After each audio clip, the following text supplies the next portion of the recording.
네, 구독자 시청자 여러분 반갑습니다. 박 작가입니다. 네, 어제 마이크로 스트래티지가 비트코인을 추가로 이제 매입을 했다는 소식이 전해졌고, 그리고 아크 인베스트의 또 현물 ETF 재신청이라든지 여러 가지 좀 가격에 호재가 될 수 있을 만한 소식들이 전해졌는데, 생각보다 가격 흐름은 좀 크게 상승하지 못하고 좀 지지부진하게 횡보의 흐름을 이어가고 있습니다. 그래서 오늘 시장이 왜 이렇게 크게 반응을 하지 못하는지, 그리고 앞으로 어떻게 또 흘러가게 될지에 대해서 전반적인 이야기들을 해보도록 하겠습니다. 네, 우선 미국 증시부터 보겠습니다. 어제 파월 연준 의장이 유럽 포럼에서 또 추가 긴축에 대한 발언들을 했습니다. 뭐 이전의 발언들과 크게 달라진 부분들은 없는데요. 계속해서 올해 두 차례 더 가능성이 있다. 뭐 이렇게 강조를 하고 있고요.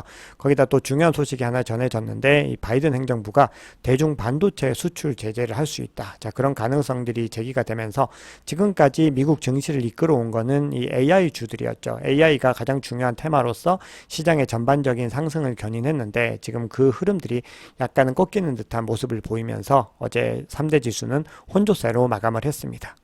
네, 지금 보시면은 전반적으로 뭐 어제 테슬라는 2.41% 상승을 했고 빅테크 주들이 전반적으로 좀 나름 괜찮은 모습을 보였는데 엔비디아 같은 경우는 이제 큰 상승 흐름을 잠깐 멈추고 어제 좀 소폭 하락하는 모습을 보였습니다. 네, 어제 파월 의장의 발언을 한번 보시면은 이제 지금 연준의 대다수 위원들이 올해 두 번 더 금리를 인상하는 것으로 지금 의견을 가지고 가고 있는데 여기서 좀 중요한 부분이 연속적으로 금리를 인상하는 것에 대한 논의도 배제하지 않고 있다 이렇게 언급을 했습니다.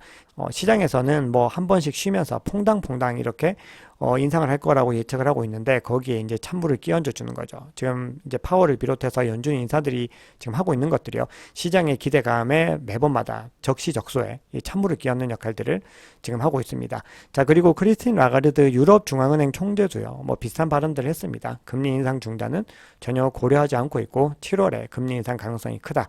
이렇게 언급을 하고 있죠. 네, 그리고 앞서 말씀드렸듯이 미국 정부가 지금 AI 반도체 수출에 대한 제재를 검토를 하고 있고 그러다 보니까 지금 엔비디아를 비롯해서 반도체 관련주들은 좀 큰 부담으로 작용을 하고 있습니다. 만약에 이게 통과가 되면은 이제 중국을 포함한 외국으로 사전 허가 없이는 이 반도체 제조업 업체들이 이제 수출을 할 수 없는 그런 상황들이 되는 거죠. 네, 여기에 대해서 엔비디아는 만약에 추가 제재 가능성이 이루어진다고 해도요. 재무 상태에 뭐 즉각적이면서 중대한 영향이 있을 거라고는 보지 않는다. 이렇게 이야기를 했습니다. 투자은행들도 마찬가지로 그럼에도 회사의 주가는 중장기적으로 평균을 상회하는 성장을 기록할 것이다라고 해서 여전히 매수 의견을 지금 유지를 하고 있습니다. 네, 그럼 어제 발표된 중요한 경제 지표를 한 두 가지 정도 살펴보겠습니다. 네, 어제 미국 상품 무역 수지가 이제 발표가 됐는데요. 지난해 같은 기간보다 6.1% 감소한 911억 달러로 지금 집계가 되고 있습니다. 그리고 이제 상세한 내역을 보면은 수출은 0.6% 감소했고 수입은 2.7% 줄어드는 모습을 보이고 있습니다. 자, 어떤 이런 무역 수지 같은 지표들을 무조건 이게 좋다 나쁘다라고 의미하기보다는 요게 이제 가지고 있는 의미들을 좀 봐야 되는데 수입이 감소됐다 라고 하는 거는 결국은 이 미국 기업들의 입장에서는 원가 부담을 좀 줄일 수 있는 부분들이 있고요. 자, 그리고 미국인들의 상품 수요가 감소됐다는 거는 미국 기업들의 생산량 감소로 좀 이어질 수 있어요. 그렇기 때문에 이 수치는요, 지금 현 시점에서 해석을 하기에는 미국의 인플레이션을 완화하는 데 일단 도움이 되는 결과라고 볼 수가 있어요.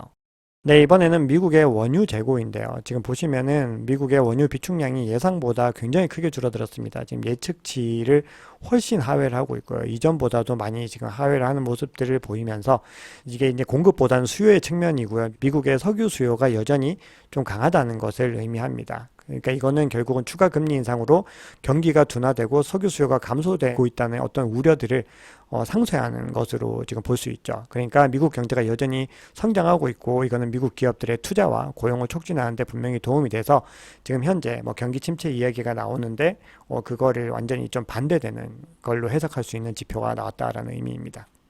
네, 그런데 지금 현재 계속해서 인플레이션이냐 경기 침체냐에 대한 논의들이 계속 나오고 있죠. 근데 지금 많은 또 다수의 전문가들이 올 하반기부터 내년 상반기에 경기 침체에 대한 이야기들을 하고 있는데 그 부분에 대해서 좀 경기 침체에 대한 시그널들도 계속해서 나오고 있는데 요거는 이제 기술 자본 지출에 관련된 그래프인데요.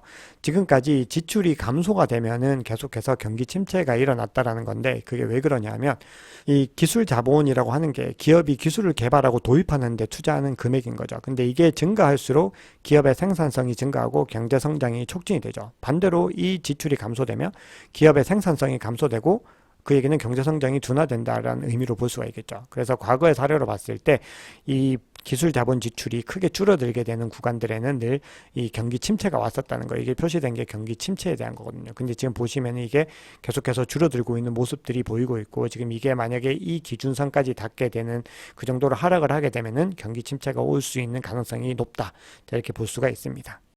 네, 그럼에도 파월의 발언들과 또 여러 가지 지표들을 고려를 했을 때 다음 달에 금리를 0.25%포인트 인상할 것이다라는 의견이 지금 현재 80%를 훌쩍 넘겼습니다. 네, 어제 비트코인 같은 경우는 가격의 등락이 컸는데요. 그럼에도 지금 30K를 굳건하게 지키고 있는 모습을 보이고 있습니다.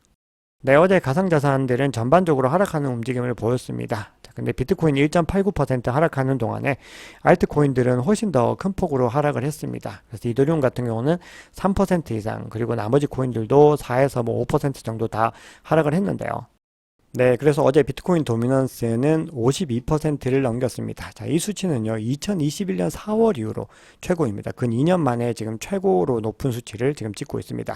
가장 낮았을 때는 2022년 1월에 37%였습니다. 네, 어제 시장이 전반적으로 하락을 하면서 공포 및 탐욕 지수는 이제 그리드에서 중립으로 옮겨갔습니다. 하루 사이에 거의 8단계 정도 하락을 했습니다. 네, 그러면 CVD 차트를 좀 보겠습니다. 네, 우선은 파이어 차트를 보시면은 어제 지금 30K에서 가장 뚜렷하게 지금 매수벽이 존재했는데 이 매수벽이 지지선 역할을 하게 되죠. 그래서 이 지점을 찍고 다시 반등하는 모습을 보였습니다. 그런데 그 하단에요, 한 29.5K 부근에도 지금 매수벽이 생기고 있는 모습을 보이고 있습니다. 반면에 이제 매도벽 같은 경우는 조금 더 뚜렷하게 만들어지는데 지금 31K에서 가장 뚜렷하게 매도벽이 만들어지고 있습니다. 그러니까 이 31K라고 하는 구간을 뚫어내는 게 지금 이 시장의 큰 흐름에서 굉장히 중요하다라고 볼 수가 있고요. 그 위쪽으로 지금 31.5K 부근에서도 지금 매도벽이 만들어지고 있고 32K에서도 나름 뚜렷하게 매도벽이 존재하고 있습니다. 그래서 이렇게 촘촘한 저항 구간들을 지금 하나씩 뚫고 올라가야 되는 부분들이 있습니다. 자, 그럼 고래들의 움직임을 한번 보시면요. 지금 가장 큰 갈색 고래 같은 경우는 지금 이 부분에서 이제 매도를 해서 이 지점까지 지금 매도를 했다가 일정 부분 관망을 하다가 가격이 이제 하락을 하니까 오히려 지금 진입을 했습니다. 그래서 지금 가격이 반등했던 데 가장 큰 역할을 한 것이 가장 큰 갈색 고래라고 볼 수가 있고요. 지금 보라색 고래 같은 경우는 지금 계속해서 지금 조금씩 부분 매도를 하는 움직임을 보였는데 지금 갈색 고래가 매입하는 구간들과 지금 이 보라색 고래가 매도하는 구간들이 좀 약간 겹치고 있는 모습들을 보여요. 그래서 서로 이제 매입과 매도 공방을 벌이면서 지금 눈치 싸움을 하고 있는 부분들이고요. 그럼에도 지금 보라색 고래는 전반적으로 계속해서 시장을 관망을 하면서 진입 시점을 찾고 있는 걸로 보입니다. 그 외에 나머지 고래들은 대부분 지금 물량을 던지는 모습을 보이고 있습니다. 네, 그러면은 비트코인과 관련해서 중요한 지표들과 데이터들을 좀 알아보도록 하겠습니다. 네, 비트코인의 가격의 움직임을 이렇게 판단을 할 때 여러 가지 이동평균선들이 있어요. 200일 이동평균선, 200주 이동평균선, 대표적으로 중요한데 지금 룩인투 비트코인에서는 이제 2년 이동평균선이 굉장히 중요하다라고 강조를 하면서 지금 현재 2년 이동평균선 바로 아래 가격이 머물고 있는데 이게 역사적으로 이제 이 하단에 있을 때 가격이 할인된 영역으로 이제 간주를 하는 겁니다. 그래서 지금 이 2년 이동 평균선이 32.8K에 머물고 있는데 이거를 돌파하느냐의 여부가 지금 굉장히 중요하다라고 얘기를 합니다. 만약에 이 구간을 이제 돌파하게 되면은 강세 모멘텀을 얻어서 이제 시장이 더 전반적으로 크게 상승하는 모습들을 보일 수 있다라고 설명을 하고 있습니다. 근데 만약에 이 구간을 이제 탈출하게 되면은 전반적으로 약세 모멘텀으로 전환을 할 수 있다, 이렇게 얘기를 합니다. 네, 이번에는 이제 CDD 지표를 좀 보겠습니다. 공급 조정된 이 코인 일수 파괴, 뭐 이렇게 해석을 할 수 있는데 특정 기간 동안에 이동된 코인의 수가 얼마나 오래되었는지에 따라서 가중치를 부여하는 겁니다. 그래서 장기 홀더들이 이거를 지갑을 이동을 시킬수록 CDD가 더 높은 가중치를 받게 되는 거죠. 그래서 장기 보유자들의 코인 이동을 의미를 하기 때문에 가격 상승을 예측하는데 굉장히 중요한 지표로 활용이 됩니다.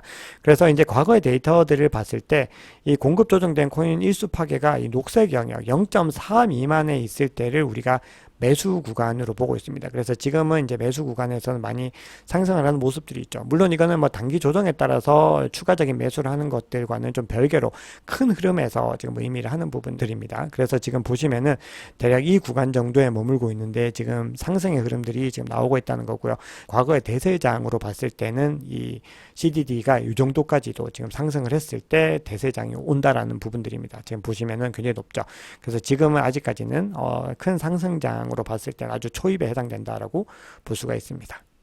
네, 이번에는 NUPL 지표인데요. 요거는 제가 이전에 다른 차트로 또 소개를 해드렸습니다. 이 NUPL이라고 하는 거는 비트코인 보유자가 실현하지 않은 이익을 측정하는 겁니다. 그러니까 총 비트코인 가치에서 비트코인 보유자가 보유한 비트코인의 가치를 뺀 값입니다. 그래서 NUPL이 높을수록 비트코인 보유자들이 실현하지 않은 이익이 많다라는 거거든요. 그래서 총 5단계로 나눠지고 있는데 지금 현재 3단계 수준에 와 있다라는 부분입니다. 그래서 지금 이 구간을 지나고 이제 여기까지 이제 탐욕과 환상 단계까지 오게 되면은 시장이 전반적으로 하락하게 되는 겁니다. 네, 이번에는 글래스노드의 어떤 지표들을 몇 가지만 확인을 해 보겠습니다. 최근에 비트코인이 가격이 상승하니까 이 단기 보유자들이 지금 거래소로 옮기는 지금 물량들이 계속해서 늘어나고 있다라는 지표들이 나오고 있습니다. 현재 쇼텀 홀더들의 공급의 1.28%가 거래소로 지금 전송되고 있다라는 지표가 나오고 있는데요. 이런 현상들은요, 비트코인 가격이 이제 상승하면서 단기 보유자들이 더 많은 수익을 실현하려고 한다라는 거예요. 그래서 이거는 단기적으로는 비트코인 가격이 더 이상 상승하지 못하고 하락할 수 있을 거라는 시그널로 볼 수가 있는데, 장기적으로는 비트코인 가격이 상승할 수 있는 더 또 요인이 됩니다. 왜냐하면 단기 보유자들이 거래소로 보낸 코인들이 다시 장기 홀더들에 의해서 매수될 가능성이 높기 때문입니다. 네, 그리고 지금 블랙락이 지금 현물 ETF를 신청한 이후로요, 계속해서 지금 전 세계적으로 유입이 늘어나고 있는데, 지금 미국 같은 경우는 굉장히 지금 가파르게 계속해서 상승의 움직임을 보였다면, 아시아의 경우는 지금 하락의 움직임에서 다시 상승으로 돌아서는 모습들을 보이고 있고, 지금 유럽도 최근에 상승의 움직임으로 지금 전환했습니다. 그래서 전 세계적으로 지금 이 출시에 대한 기대감들이 높아지고 있다는 걸 볼 수가 있습니다.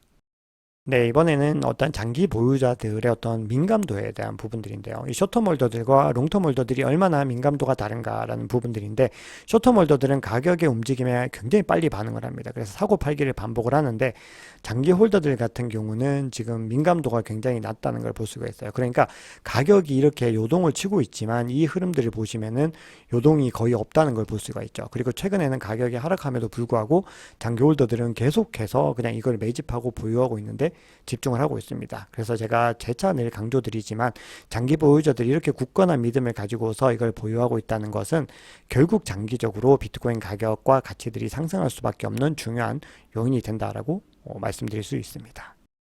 이번에는 크립토 퀀트의 분석 자료를 가지고 와봤습니다. 채굴자가 보유하고 있는 10억 달러 상당의 비트코인이 선물 거래소에 입금됐다라고 합니다. 그런데 그 중에서 이 소량만 현물 거래소로 보내졌기 때문에 어떤 매도 압력보다는 해칭 용도로 사용될 가능성이 더 높다. 이 리스크 해치를 위한 것일 가능성이 더 높다. 이렇게 설명을 하고 있습니다. 네, 이번에는 CC 데이터에서 발표한 자료인데요. 지금 6월 바이낸스 현물 시장 점유율이 41.9%까지 지금 떨어졌는데요. 지금 4개월 연속으로 계속 하락세를 이어가고 있습니다. 지금 여기서 큰 폭으로 하락을 하면서 꾸준히 하락하는 모습들인데, 이거는 2022년 8월 이후로 최저 수준이라고 합니다. 자, 그리고 바이낸스 US의 시장 점유율은 1.18에서 0.39%까지 하락을 한 겁니다. 반면에 이 바이낸스와 함께 SEC에 기소된 코인베이스의 시장 점유율은 5.43에서 5.37로 아주 소폭 하락한 모습들을 보이고 있습니다. 그러니까 SEC가 코인베이스와 바이낸스를 모두 제소했지만 현재 어떤 공격의 움직임 자체에는 분명히 차이가 있다는 걸 알 수가 있죠. 네, 블랙락의 현물 ETF 신청서가 지금까지 신청했던 다른 금융기관들과 확연하게 다른 지점이 바로 감시 공유 계약이라는 부분입니다. 자, 이거는요, 감시 공유 계약이라고 하는 거는 시장 조작 가능성을 방지하기 위한 시장 거래 활동, 청산 활동, 그리고 고객 식별 정보를 공유하는 것을 이게 포함한다라는 의미거든요. 그러니까 지금 SEC가 계속해서 현물 ETF 신청을 반려하는 그 요인들을 우리가 제거하겠다라는 의지를 보여준 겁니다. 근데 이 아크 인베스트가요, 정말 굉장히 명민하게 이것들을 똑같이 포함을 시켜가지고 이 현물 ETF 신청서를 수정 제출했다라고 합니다. 그래서 만약에 블랙락의 신청서를 받아주게 되면은 아크 인베스트를 받아주지 않을 이유가 사실상 없어지는 그런 효과가 생긴 겁니다. 네, 그리고 마이크로 스트래티지가 지금 12,333개의 BTC를 추가로 매수했다라는 소식이 전해졌습니다. 지금 계속해서 이 마이클 셀러는 비트코인을 꾸준히 매집하는 데 집중을 하고 있는데요. 이렇게 좋은 호재 소식이 전해졌는데 오히려 가격은 지지부진하거나 하락하는 모습들을 보였죠. 근데 거기에 대해서 K33가 분석 결과를 내놨는데 마이크로 스트래티지의 BTC 매수 발표가 있으면요, 늘 비트코인 가격이 단기 하락이 이어졌었다라고 합니다. 그래서 이걸 2020년부터 추적을 했는데 발표 당일에 늘 평균 2% 하락을 한 것으로 조사가 된 거죠. 그런데 이 발표 후에는 단기 하락을 했지만 다음 날에는 상승 전환하는 경향이 있었다. 자, 이렇게 얘기를 하고 있습니다. 그리고 이걸 주간 기준으로 환산하면 평균적으로 약간 상승했다라는 부분입니다. 자, 그래서 이거를 가지고 왜 지금 진입을 했는데 이렇게 유동성이 늘어나게 됐는데 하락을 했느냐, 이거는 뭐 어떤 과거 사례를 통해서도 알 수 있고, 그리고 이렇게 대량으로 물량이 들어오게 되면은 또 추가적인 차익 실현들도 나올 수 있기 때문에 그런 부분들은 어쨌든 단기적인 현상이다라는 부분들을 보시면 됩니다. 그래서 이거는 장기적으로는 호재 소식이라고 볼 수가 있겠죠.